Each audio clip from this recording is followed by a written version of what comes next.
আশা করি তোমরা সবাই ভালো আছো। তোমার চ্যানেলে তোমাদের সবাইকে স্বাগতম। তো এই মুহূর্তে তোমাদের সামনে যে বিষয় নিয়ে শেয়ার করছি সেটা হচ্ছে উচ্চ মাধ্যমিকের জিওগ্রাফি সম্পূর্ণ সিলেবাস কী হয়েছে সেটা আলোচনা করবো। শুধুমাত্র সিলেবাসটা নয়, কারণ সিলেবাসটা আমি পরবর্তী এক সময় অন্যান্য বিষয় আজ একটু অন্যরকম কথা আমি জিওগ্রাফি সিলেবাসটা নিয়ে বলতে চাইছি।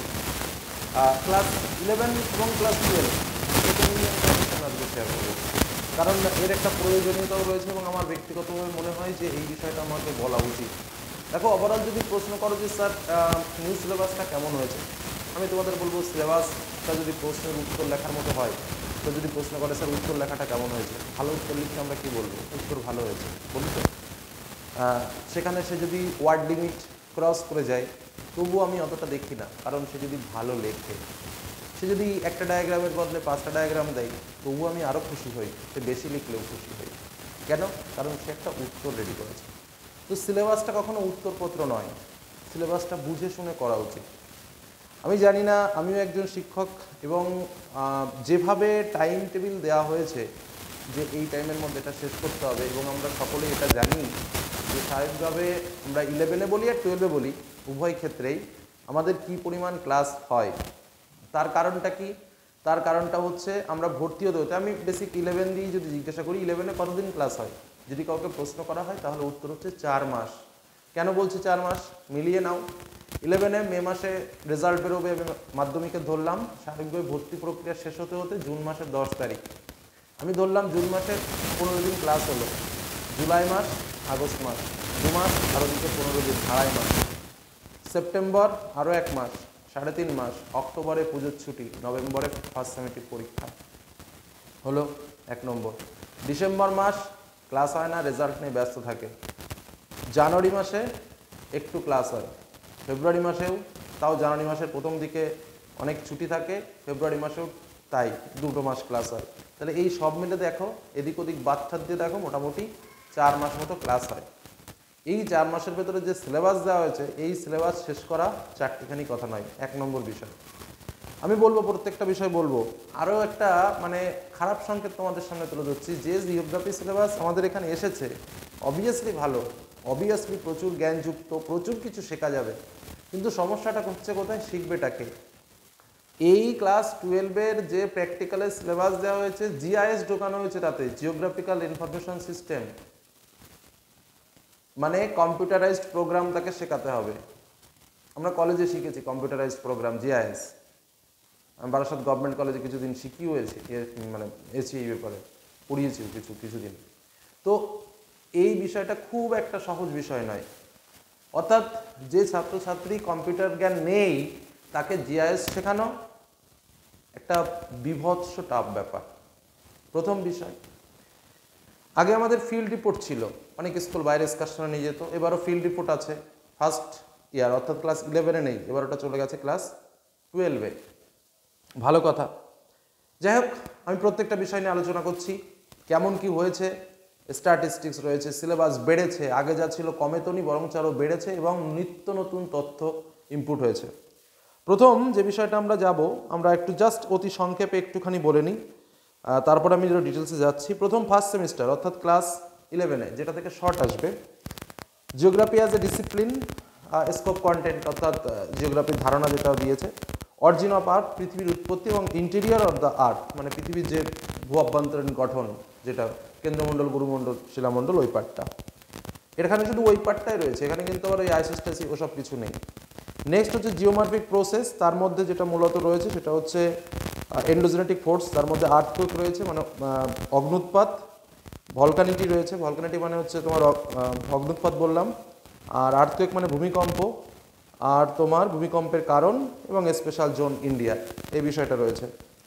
ওয়েদার অ্যান্ড ক্লাইমেট, অর্থাৎ যেটা রয়েছে সেটা হচ্ছে অ্যাটমসফিয়ারের আবহাওয়ার বিভিন্ন উপাদান এবং জলবায়ুর বিভিন্ন উপাদান সম্পর্কে ধারণা। এই যে পার্টগুলো বললাম, এই পার্টটা রয়েছে আমাদের ফার্স্ট সেমিস্টার, এই অংশটুকু। তো ঠিক আছে, এটা ফার্স্ট সেমিস্টারের জন্য 2 মাসের জন্য এনাফ, 2 মাস আমরা পড়ে এটাকে অবজার্ভ করে নেবো এবং আমরা 35 মার্কের ভালো উত্তর দিয়ে দেবো। 11-এর গেল।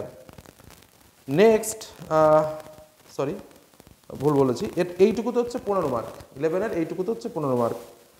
আর অন্য পার্ট যেটা বলা হয় যে ইকোনমিক্যাল পার্ট, সেই পার্টের মধ্যে রয়েছে scope and content of human geography, অর্থাৎ মানবিক ভূগোলের একটা অংশ। নেক্সট যেটা বলছে ক্লাসিফিকেশন অফ ইকোনমিক অ্যাক্টিভিটি, মানে ওই যেটা আমাদের ছিল প্রথম সারির কার্যাবলী, দ্বিতীয় সারির কার্যাবলী, তৃতীয় সারির কার্যাবলী, এটাও গেল।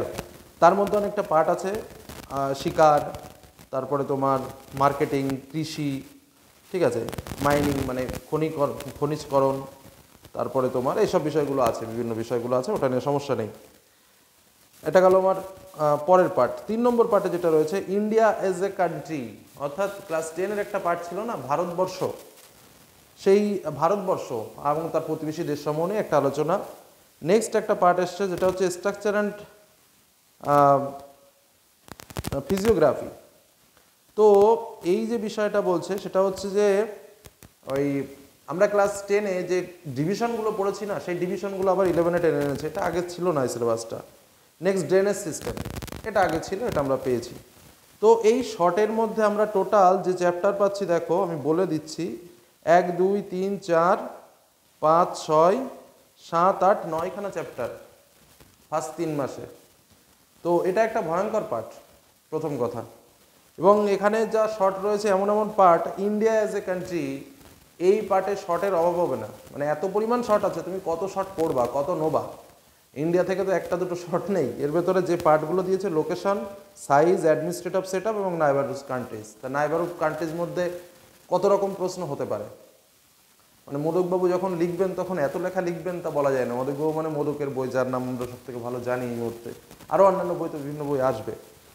তো দেখা যাক কত দূর সহ্য করা যায়, কত আমরা পড়তে পারি, এটাই হলো আমাদের এখন চ্যালেঞ্জ। তুমি কত জানতে পারো, জানার কোনো শেষ নাই, সেই হীরক রাজার দেশের গল্প, জানার কোনো শেষ নাই, জানার চেষ্টা বৃথা তাই।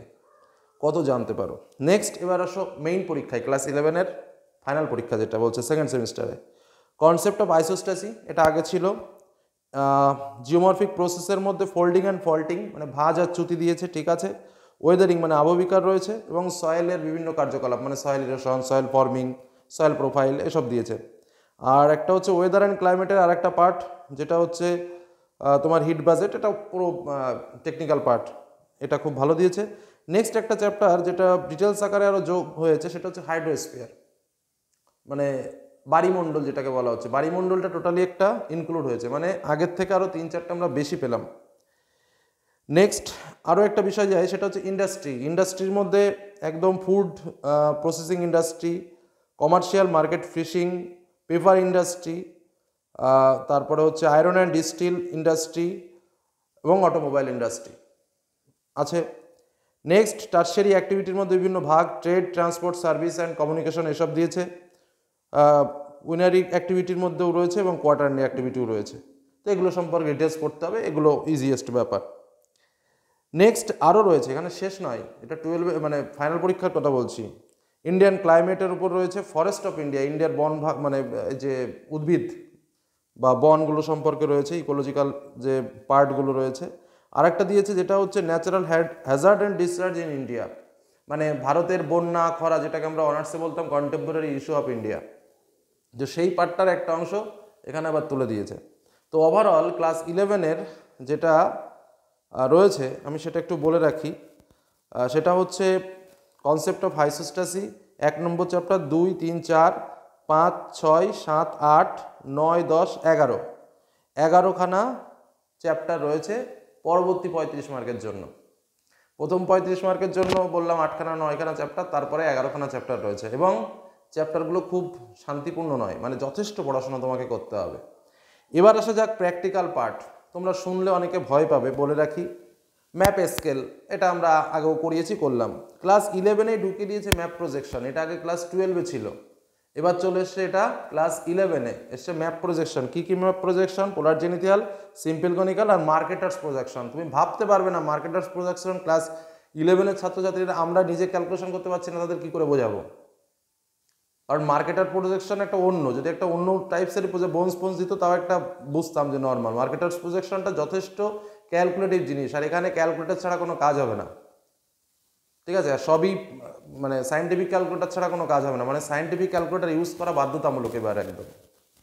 এবং প্রজেকশন শিখতে গেলে অনেক মানে জ্ঞান, বুদ্ধি এবং ক্যালকুলেশন প্রত্যেকটা জিনিসের প্রয়োজন আছে। আমি যার একদম অঙ্কে জ্ঞান নেই তাকে বলবো ভূগোল নিও না। ভূগোল নিতে গেলে একদম পুরো শেষ হয়ে যাবে। এবার এতদিন যা ছিল তাও একরকমের কাজ চালিয়ে দিচ্ছিলাম, কিন্তু ম্যাথ জানা মানে কি, মানে আমি ম্যাথ কিছুই পারি না, অঙ্ক করতেই পারি না, তাও অনেক বলো যে ঠিক আছে আগে পড়তে পড়তে দেখা গেলো সে একটা ভালো জায়গায় চলে গেছে। কিন্তু এখন যা সিলেবাস রেখেছে খুব চাপের ব্যাপার। কেন তাও বলছি। নেক্সট যেটা হচ্ছে টোপোগ্রাফিক্যাল ম্যাপ, এটাও ক্লাস 12-এ ছিল, টোটালি 11 টুকে দিয়েছে। আচ্ছা, ইন্ডিয়ান ডেইলি ওয়েদার ম্যাপ, মানে ওয়েদার ম্যাপ দেখে বুঝতে হবে কখনকার কি সময়, হেনা তেনা এসব গেল। এই একটা নতুন পার্ট ঢুকিয়েছে যেটা 11-12 আগে কোনো ক্লাসে ছিল না, সেটা হচ্ছে preparation and presentation of poster Hazard digital ম্যাপের উপরে কাজ করতে হবে। এটা শেখাতে হবে নতুন, এটা নতুন পার্ট, এবং তার সঙ্গে তো প্র্যাকটিক্যাল খাতা রয়েছে। তাহলে এতগুলো পার্ট প্র্যাকটিক্যালে শেখাতে হবে, তার সঙ্গে 20খানা চ্যাপ্টার শর্ট এবং ব্রড মিলিয়ে। আর এইখানে যে প্র্যাকটিক্যালের যে পার্টটা রয়েছে সব মিলে কি করে সম্ভব বলছে, 3খানা প্রজেকশন 10 ঘন্টা টাইমে শেষ। কি করে হয় জানি না, আমার এডুকেশন লাইফের বুদ্ধি হারিয়ে যাচ্ছে। আর যে টাইমটা দেওয়া রয়েছে ঠিক আছে, টাইম সে না, কিন্তু সবাই কি আমার ছক্কা স্টুডেন্ট যে একদম দেওয়ার সঙ্গে সঙ্গে একবার দুবার বোঝানোর সঙ্গে সঙ্গে বুঝে যায়? সে তো আমরা ভালো করেই জানি কি অবস্থা হয়। তো যাই হোক, এই হলো প্র্যাকটিক্যালের হাল হকিকত। এটা গেল ক্লাস 11, মানে ক্লাস 11-এর সিলেবাসটা গেল। এটা 12-এর সিলেবাস আমি পরবর্তী ভিডিওতে আলোচনা করব 12-এর সিলেবাসটাকে নিয়ে, কারণ এক সময় ভিডিওটা অনেক লেন্থি হয়ে যাবে। শুধু একটা কথা এই ভিডিওর মাধ্যমে তোমাদের বলে দিতে চাই যে 11-এর সিলেবাসটা তোমাদের দিয়ে দিলাম ঠিক আছে, কিন্তু যারা অঙ্কে দুর্বল প্রকৃতির আছো, কম্পিউটার জানো না, তাদের ক্ষেত্রে কিন্তু এবার উচ্চ মাধ্যমিকে ভূগোল নেওয়াটা যথেষ্ট টাফ ব্যাপার হবে। কেন আমি জাস্ট একটুখানি হিন্টস দিচ্ছি, কারণ 12-এর সিলেবাসটা আমি বলছি না। 12-এর সিলেবাসের মধ্যে যে পার্টগুলো রয়েছে, জিওটেকটনিক, ক্লাইমেট, হাইড্রোস্ফিয়ার, বায়োস্ফিয়ার, মানে প্রত্যেকটা বিষয় খুব খুব পড়ুয়া ছেলেমেয়েদের দরকার। Population, settlement, population of India, water resource, mineral and energy resource, agriculture, transport and communication, trade and economy গেল। তাছাড়াও geotectonic, geomorphic process, cycle of erosion, atmosphere, hydrosphere, biosphere, এতগুলো বিষয় রয়েছে। পপুলেশন জিওগ্রাফি, হিউম্যান জিওগ্রাফি, মানে কি যে দেয়নি জানি না। অনার্সের 3 বছরে যা পড়ে এসেছি সব মনে হয় এই ক্লাস 11-12-এ আছে। এখানে কি বললাম বোঝা গেল? আরও একটা কথা তোমাদের বলে রাখি, ক্লাস 12-এর প্র্যাকটিক্যালে, মানে কেন আমি এই কথাটা বলছি, প্র্যাকটিক্যালে যেটা তোমাদের প্রথমেই বললাম, আমি জাস্ট প্র্যাকটিক্যালের পার্টটা একটু বের করে তোমাদের সামনে শেয়ার করি। প্র্যাকটিক্যালে প্রথম রয়েছে স্ট্যাটিস্টিক্স। একদম বলি, ম্যাথের রাজা যাকে বলা হয় তাকে বলা হয় স্ট্যাটিস্টিক্স। তো যারা এই স্ট্যাটিস্টিক্স ক্যালকুলেটেড প্রোগ্রাম এবং টোটালি ব্রেনের program, mean, median, mode calculation, group data, ungroup data, coefficient of variation, অনেক অনেক বিষয় আছে। এখন এটা হাতে কলমে ছাড়া শেখানো সম্ভব হয় না, আমরা যখন পড়াই তখন আমরা জানি। Next, cartograms and thematic map. আগে ছিল শুধু কার্টোগ্রাম, এখন আবার তার সঙ্গে থিমেটিক ম্যাপটা জুড়িয়েছে। Application of geographical instrument. দেখো, ইনস্ট্রুমেন্ট কোনো স্কুলে নাই, জানি না 2-1খানা হয়তো বড় বড় স্কুলে আছে, আমার স্কুলে ইনস্ট্রুমেন্ট নেই। আজকে আমি হেডমাস্টারের সঙ্গে কথা বললাম, কি কি ইনস্ট্রুমেন্ট। প্রথম হচ্ছে প্রিজমেটিক কম্পাস, নাই, কারণ ওগুলো অন্য বড় কলেজে পড়ানো হয়, ওগুলো স্কুলে ছিল না। নেক্সট হচ্ছে যেটা বলছে পাবেল ডায়ামিটার, সেটাও নাই। আচ্ছা, মেজারমেন্ট অফ স্টিগডেশন ডিপ ইউজিং দ্য ক্লাইনোমিটার নাই। আচ্ছা, আরেকটা তো হাত থার্মোমিটার, ওটা তো গেল। তাহলে এই যে 3খানা নিউ ইনস্ট্রুমেন্ট, আগের যে ইনস্ট্রুমেন্ট ছিল সেটা না, নিউ 3খানা ইনস্ট্রুমেন্ট ঢুকিয়েছে, যেটা আগে আমরা জিওগ্রাফিতে পড়াতাম না। ইনস্ট্রুমেন্টগুলো এবছর থেকে পড়াতে হবে।